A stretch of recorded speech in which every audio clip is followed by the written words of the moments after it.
I was going to ask, What you gonna ask? what does being an entrepreneur mean to you? Wow.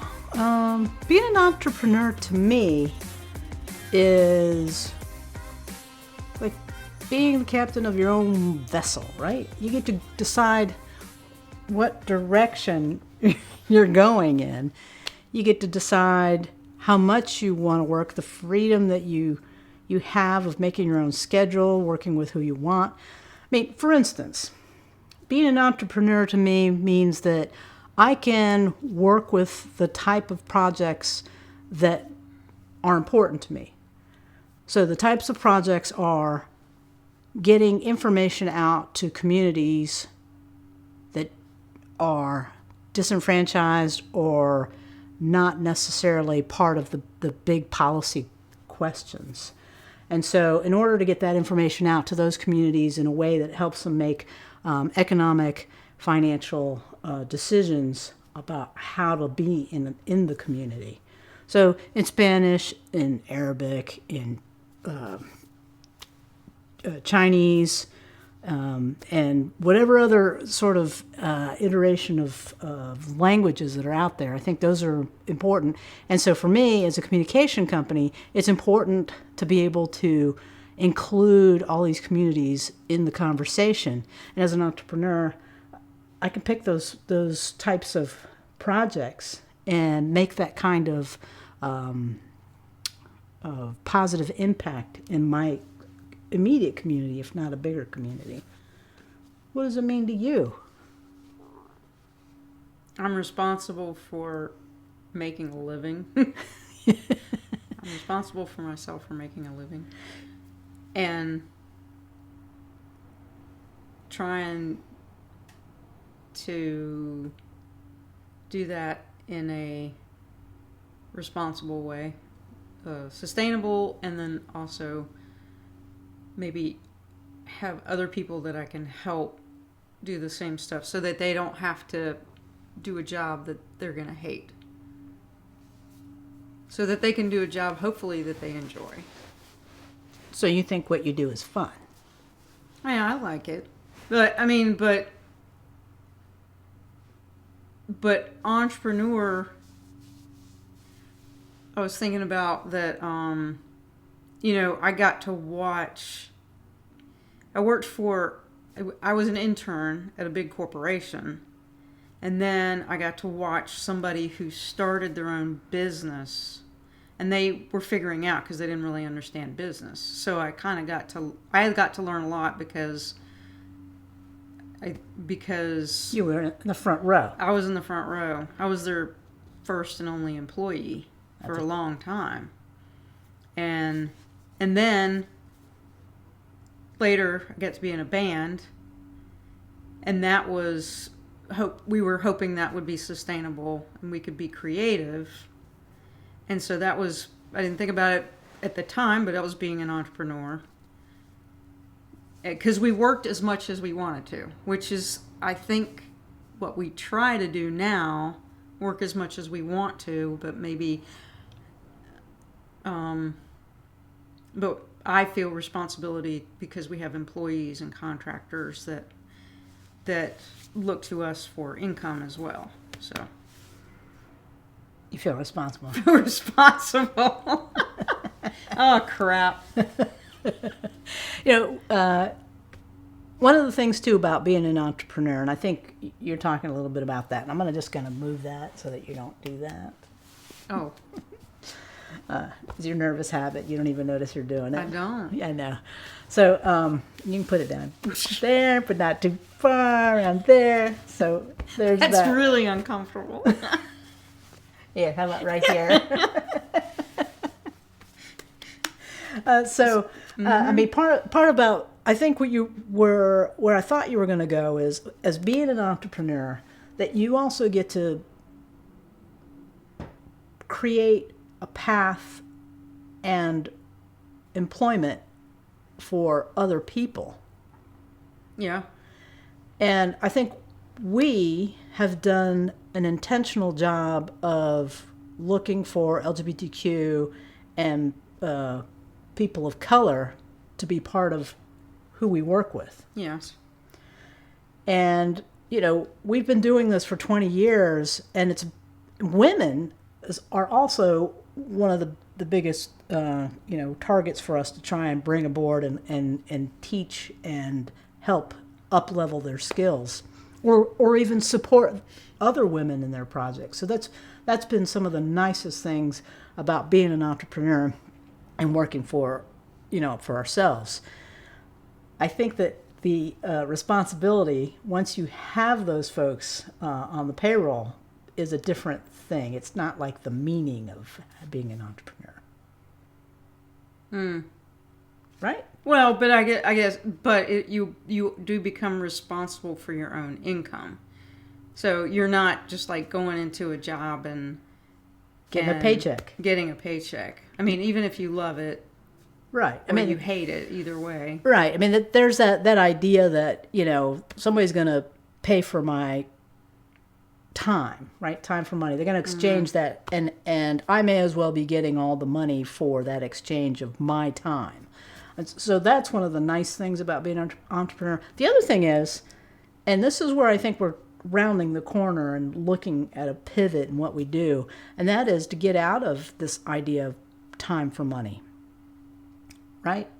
Because it's not necessarily just time for money, but it's the idea that I can make $25 this week if that's all I care to work, or I can make $25,000 if that's what I care to work at doing. Okay. So in essence, I get to make the plan about how much or what I trade my time or money for, right? So my education, my time, what I've developed, right? You get to place the value on it too. I mean, it's up to the client whether they agree or not, but you get to place the value. Well, ultimately, we're looking at what we provide communication solutions in English and Spanish in live streaming or with a single camera on social media, however it happens. And ultimately, you're right, we do get to price what we do. And so there are lots of people devalue this because we have a cell phone and we just pop it up and do a selfie. And that's, how much did that cost you? Well, it cost you the percent of time that you owned that device in your hand. And then you have to upload it or whatever the internet cost is. But ultimately, too, it's about how you value what problem you're solving for that person. So for a lot of our clients, what the problem that we solve is getting a specific message out to the masses, to as many people as possible. And so started out broadcast, started out making DVDs, CDs, which is hilarious. Then we went to online, right? And doing social media and providing on-demand video either on a website or some content delivery network like YouTube or Vimeo or something like that. So what we do is we provide that solution of how do we get this message that I have in my head that I can say in front of this camera out to as many people as possible, right? And so I think that has a value, and it's harder to value when it's a government project because they're not paying clients necessarily coming in and paying $5 to get their service or $25 or whatever price it is. So it's a more difficult thing. So it becomes more about what the reach is, and then ultimately what the action is on the other side, whether you can see an uptick in participation in an event because of social media and having that message out there. So I think that is something that we provide. And I think as an entrepreneur, we get to, provide solutions for people with using our strengths and focusing on how to deliver our strengths in a way that is useful for people to pay us to do. Right. So was my next question? I don't know. So let's see. What else could I ask you? I want to go into the entrepreneur thing. In what way? Yeah. I mean, so why do you think some people are entrepreneurs and other people that you see and you're like, man, I can't believe you're not just doing this on your own? Because they talk about how miserable they are. You know, think about, well, let's just start with, what we're taught in school and the culture that we have here in the U.S. And that is, at my age, it was get a corporate job, get in, get a retirement, get a benefits package, and then retire from that. Well, somewhere along the way, that becomes a different thing in that, you're going to job hop in order to get an increase in your salary. Mm-hmm. And what was the question? When you see other people and they're not happy in their jobs. Right. And so, there's this culture here in the U.S. that has this idea that, well, somebody else is going to provide you with the money for your time. Right? Mm-hmm. So I'm going to go sweep floors. I'm going to go mop floors. I'm going to go paint a house. I'm going to go code for an app. I'm going to go make this 3D world for a game. And so these people are going to pay us, right? Right. And as entrepreneurs, what sets us apart, I think, is the idea that we can do it ourselves.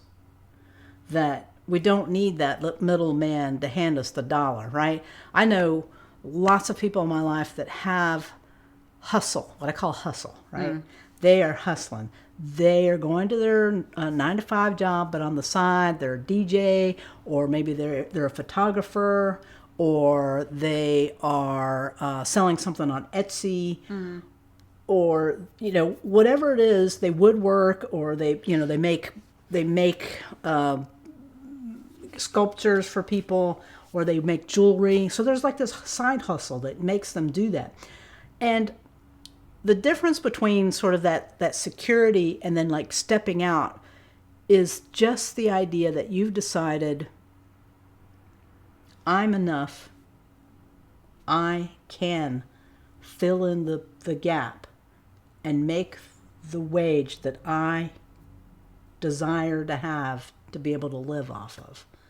It's just decided. So you think it's a security thing? Absolutely. It's fear. I mean, people are afraid to not have that secure, somebody handing them a check, every month, every week, or 2 weeks, or whatever it is. So would that be then that people need to see an example? Like for us, our parents work corporate jobs.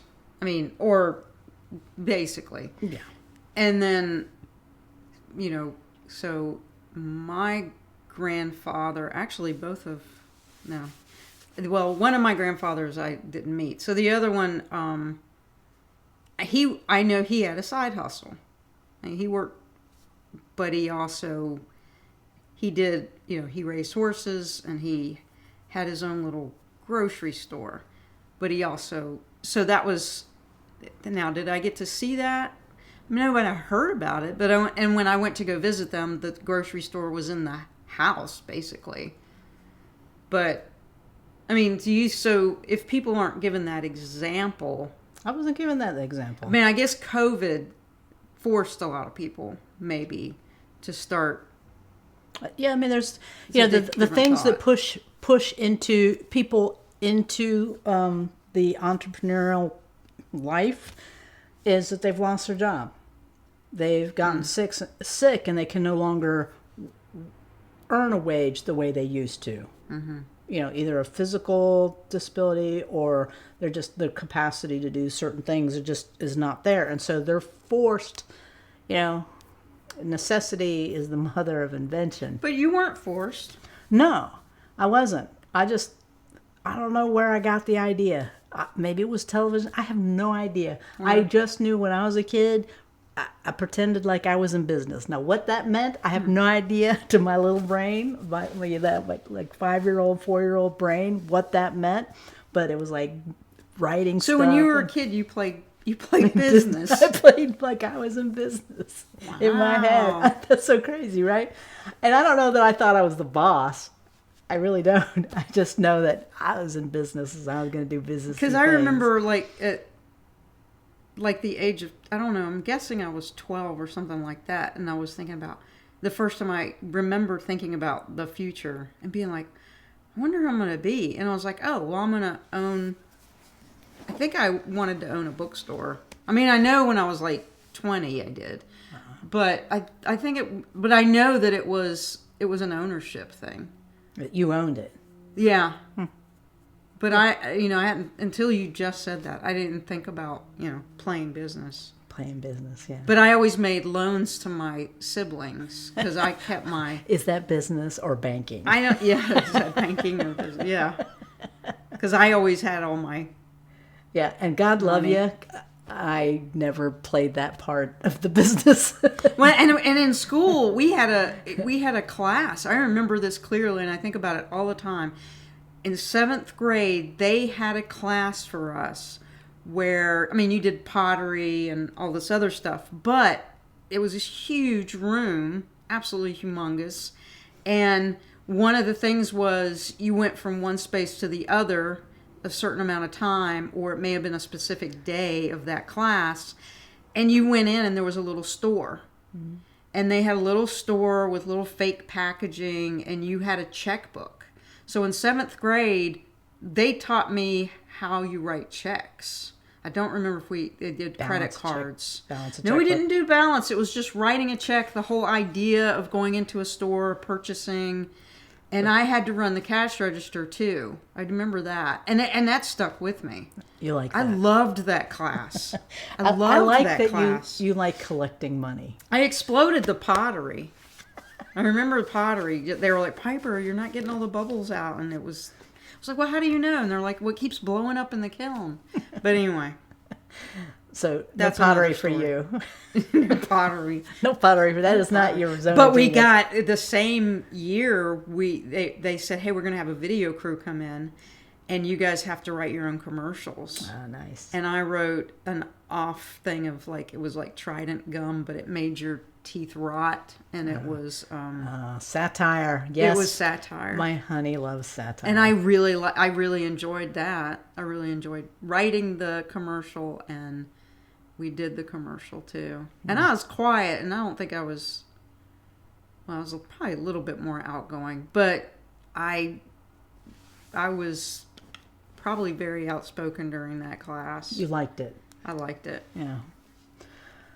So, yeah, I mean, I think... And you watch TV. You said that. Yeah, I mean, there's a whole different route about going into this business. But I think ultimately, the question goes back to why do some people stick around? Right, for entrepreneurs. And then the other thing is like how many LGBTQ people do we see that are entrepreneurs? Yeah, it's interesting because you would think that the percentage would be higher because, well, maybe not so much now because, a few decades ago, being accepted and being out was harder for corporate or for a small business, situation. So it might have forced some LGBTQ folks to go into entrepreneurship just out of a way, they needed to make money. And so they used their own resources and their own wits and their own strengths to figure out how to get money for, exchange for their education, their thoughts, their skills, their strengths. I was just thinking, so because I was in a band, I think maybe I got exposed to more queer people being business entrepreneurs. I mean, it was a side hustle, but I mean, like drag queens, drag kings. I mean, if you think about it, they're making sure they're getting paid. They weren't doing it for free. They weren't doing it for free. And then there was a lot of folk musicians a lot of lesbians and folk, and So maybe because being exposed, but I mean, I don't know that those people thought of themselves as entrepreneurs. I mean, It's interesting. I don't think artists do. Yeah. I mean, a lot of artists, can benefit from the idea of, well, you have to sell your art to pay the rent, right? And so, Right. And so that there's a lot of trading. There's a lot of, culturally, we ask artists to donate for free, which I think is just criminal. Back in my 20s and 30s, I'd gladly have done some things for free just to get a chance to practice my art. right. But ultimately, we need to start paying for the joy and the peace and the spiritual, uplifting that art gives us. I mean, we should be able to value that with monetary exchange. I mean, we were a little guilty of that too, because we've got actors to help us out with projects that we weren't making money. We spent money on, right. but we asked them basically to join in on our little side hustle hobby, even though it's Right. basically what we do for a living. But We ended up, I think, just about everybody that was in our cast, we I'd say like 60% of them that had real speaking lines that we compensated in a very small way. that actually hired. Oh, that's On a true. professional- They got other work as actors. Right. Yes, paid work as actors. And gladly, a lot of those folks had day jobs and they could, Right. sort of, Accommodate. practice their craft. Yes, we are guilty of asking Yeah. artists to work for free. Hopefully those days are gone and we can start, paying folks for real, or at least less than nothing. Well, and I was thinking about this too today. I was like, I don't think I ever lost money doing a side hustle. I mean, maybe a single project, I might have lost money. And the same, I mean, I don't know, have we lost money at a single project? I mean, no. We try real hard not to. I think. And we I make think sure there we was pay one. everybody. I think there was one. Okay. It took a lot longer than it was supposed to, and right, that's the true. target kept moving, and the date kept moving, and And the you amount of got work. diagnosed with breast cancer. Right, and so I just had to let go of that one. That's true. That's the one that I can think of. Yeah, that's true. We probably did lose money on that. But it was a good project, and Yeah. I felt spiritually rich to have provided that that project in Spanish. That's true. Yeah, I forgot about that one. And yeah, we've had a nonprofit not pay us, but that only happened once. Oh, that's right. We did have that one. That happened once, and we made sure our crew got Right. paid. You live and learn, right? Yes. There are things that we learned. That was a along the- long time ago. It was. And It was- won't happen again. It was almost 17 years ago. So we learned a lot. we have learned a lot in the 20 plus years that we've been in business. So, And now and I'm still learning. I'm not done learning. So next time I was going to maybe try to talk about learning more about our strengths. And I'll be a little bit more formalized about it because I just like said, hey, let's just do this. Yes, I think that's probably a decent thing. I'm not going to have a script though. No script. We'll just do It's just an introduction. The idea of doing a podcast. Would you watch our podcast? I don't know. Would you watch our podcast? Yay!